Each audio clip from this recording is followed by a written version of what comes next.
많은 개인 투자자분들이 선호하는 종목 중에 하나가 어떤 종목이냐면은 고점에서 많이 빠진 종목들을 선호를 합니다. 그 이유를 찾아보면은 많이 빠졌기 때문에 이제 반등이 나올 가능성을 염두에 두고서 매수를 하는 거죠. 그런데 실질적으로 많이 빠진 종목들은 고점과 저점을 낮추는 하락 추세의 종목들이 많습니다. 그런 하락 추세의 종목들은 정확하게 저점을 잡았다라고 한다면 좋은 수익을 만들어낼 수가 있겠지만 많은 경우에 있어서는 계속해서 가던 길을 갈 가능성이 높다라는 것입니다. 이 삼성 SDI를 보게 되면은 고점을 찍고서 주가가 조정을 받습니다. 반등이 나왔는데 전고점을 돌파하지 못하고 밀리면서 전저점을 이탈하죠. 또 반등이 나오지만 고점을 돌파하지 못하고 다시 한번 밀립니다. 밀릴 때 또다시 전저점을 이탈하고요. 반등이 나오지만 이 전고점을 돌파하지 못하고 또다시 밀립니다. 전저점을 이탈했죠. 계속 반복입니다. 전고점은 돌파시키지 못하고 저점은 계속 낮추면서 움직이죠. 여기서도 반등이 나왔지만 이 앞전에 전고점을 돌파하지 못하고 또다시 밀리면서 저점을 이탈을 합니다. 여기서도 반등이 나왔지만 이 앞전에 전고점을 돌파하지 못하고 또 밀리죠. 저점을 높이면서 움직이지만 아직 전고점을 돌파하지 못했기 때문에 이 종목은 하락 추세를 벗겨내지 못한 종목이었고요. 이후에 결국은 흘러내리면서 또다시 전저점을 이탈했습니다. 지금도 마찬가지죠. 반등이 나왔지만 이 앞전에 전고점을 돌파시키지 못하고 있는 상황입니다.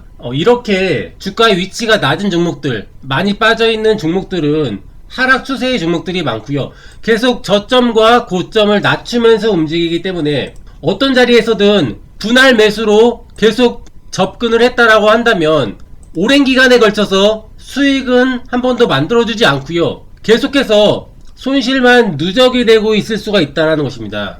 그래서 이렇게 하락 추세의 종목은 정확한 포인트를 잡지 않게 되면은 초보자분들이 매매하기가 더 어려운 패턴이고요. 이런 하락 추세의 종목을 매매할 때 어떤 자리가 유리한 자리인지 그 부분에 대해서 설명을 드리겠습니다. 상승하기 위해서 가장 기본적인 내용이 이 앞전에 저점을 높이면서 움직이는 종목, 쌍바닥 패턴이라고 하죠. 또는 이중바닥 패턴이라고 하고요.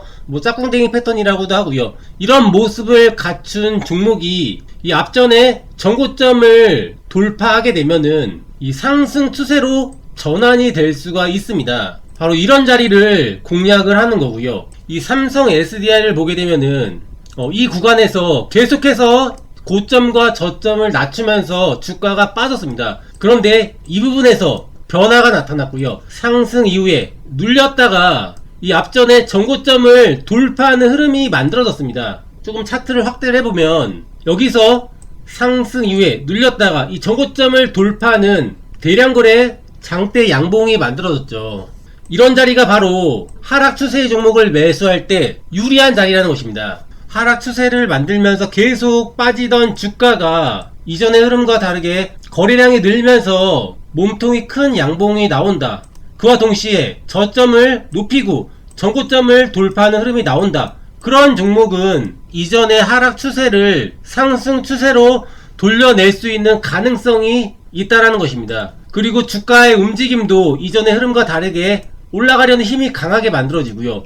그래서 이때도 여기서 멤버십에서 추천을 드렸었는데요. 이후에 그래도 꾸준히 올라가는 모습이 나타났죠. 하지만 결국 주가는 또다시 저점을 이탈하고 밀립니다. 그 이유가 앞전에 전고점을 돌파하지 못하고 더 추가적인 상승이 나오지 못하고 흘러내렸기 때문에 그런 모습이 만들어진 거고요. 하지만 이런 자리에서는 이 하락 추세의 종목이더라도 주목을 해야 되는 자리라는 것입니다. 주식의 기본적인 원리는 모두 동일합니다. 금요일날 이 EN세일이라는 종목을 리딩해서 저점 매수, 고점 매도 8% 수익 구간을 만들어냈는데요. 그 이유가 바로 방금 말씀드렸던 주가의 흐름을 만들었기 때문입니다. 고점을 찍고서 주가가 조정을 받죠.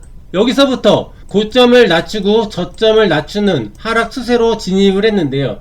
이날이죠. 거래량이 늘면서 장대 양봉이 나왔습니다. 저점을 높이고 고점을 돌파하는 흐름이 만들어진 거죠. 바로 이 자리가 이 하락 추세를 상승 추세로 돌려낼 수 있는 가능성 있는 자리가 될 수가 있다는 것이고요.